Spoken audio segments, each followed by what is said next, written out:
solid weekend for Ryan. The closest we've seen, I think, on 2 back-to-back days where different drivers were getting closer to you. Are you feeling the heat? I mean, how would you feel your weekend went as a whole? Obviously, good on paper.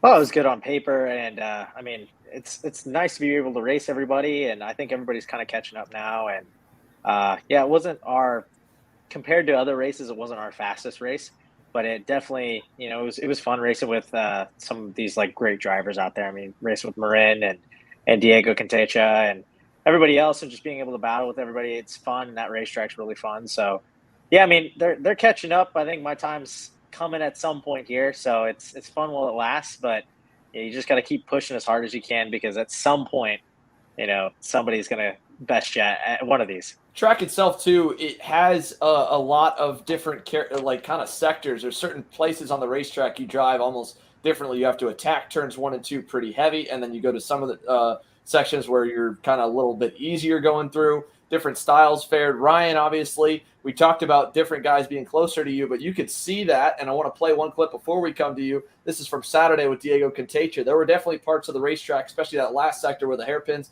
he seems stronger. You seem stronger in about the middle sector of the racetrack, kind of coming down the hill. So we'll show that here and then have you kind of break that down a little bit for some of the viewers too. Well, in my opinion, the track breaks down into like 2 sections. I mean, you've got the uphill section, and then the rest of the track's all downhill mainly. And then more 3, I guess. And then you got like the flat last couple corners. And you do have to drive it differently. I mean, there's a lot of different driving styles. I mean, especially up the hill. Initially, I was past years of really overdriven those first couple corners because I thought I could get away with it. But then Hayden and Bakus both like just on the data every time in that section would just kill me. And qualifying actually, like Hayden was about, I think it was like almost 2/10 up on me through just those 2 corners because he was backing it up a lot more than me. And then through the rest of the lap, by just me driving in a little bit deeper in every other corner, I was able to like pull that time back out. But it does break down to a different spot. I mean, it can change your gearing, especially. I mean, I think the battle for this racetrack is obviously who can go the lowest on the tire pressure and who can go the lowest on your gear. And I think that's why you saw in those last couple of corners, everybody would really attack because I think their gearing was a little bit higher. And then I would really back up that last corner because I was trying to get down the straightaway.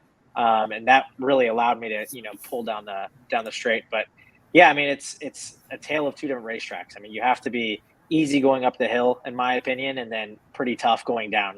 As deep as you can without sliding off the racetrack was basically how I drove it. And yeah, I mean, that's why everybody, I felt, caught me from 1, 2, 3, they'd catch, and then down the hill, I always felt like that was my strong suit. And then I felt like we're about even in the last couple sectors. And so I think that's why you saw Kremers being able to pass me in those last couple of corners because he had a little bit of an edge early in the run and then towards the end kind of fell off. And let's talk about one comment. My favorite one so far tonight here. This is from Ace Screen Printing saying, hey, Norberg, Ryan, great showing. Didn't expect him to win, huh? When's the bounty coming out? Ryan, we've talked about this over at Podiums. What's the number? What's the number that we have to crowdfund to get you to either put a bounty for someone to just chunk you? I mean, I was down, but, open the bidding. But the real bounty. No, I think it's coming. I think it's coming. There's a lot of word around the paddock. Like you start hearing it, and it's coming soon. So whether it's when somebody's ready to just junk their race to beat me, that's when it's going to happen. So but I've heard it's coming. There's a lot of people. I mean, when I come in on the scales, like there's people that are like, dude, they hate you and you're going to get like packed one of these days. So I know it's coming. I'm just like being very, very cautious. This was the real one that we were talking about though, about starting from the back here, either starting from the back in the pre-final or the final. Do you know what number would it have to equal the overall pay? Would it have to increase it? Would you do it just for fun if it meant a little less? I would do it, but I need to convince Raleigh. Raleigh's the person I'm more afraid of. It's not like not being able to win. It's like Raleigh would kill me if I accepted that. So if you can convince him, then dude, let's do it. And Danny's got a good point. I do have a bouncer for a teammate now, so I'm I got a little more in my corner now.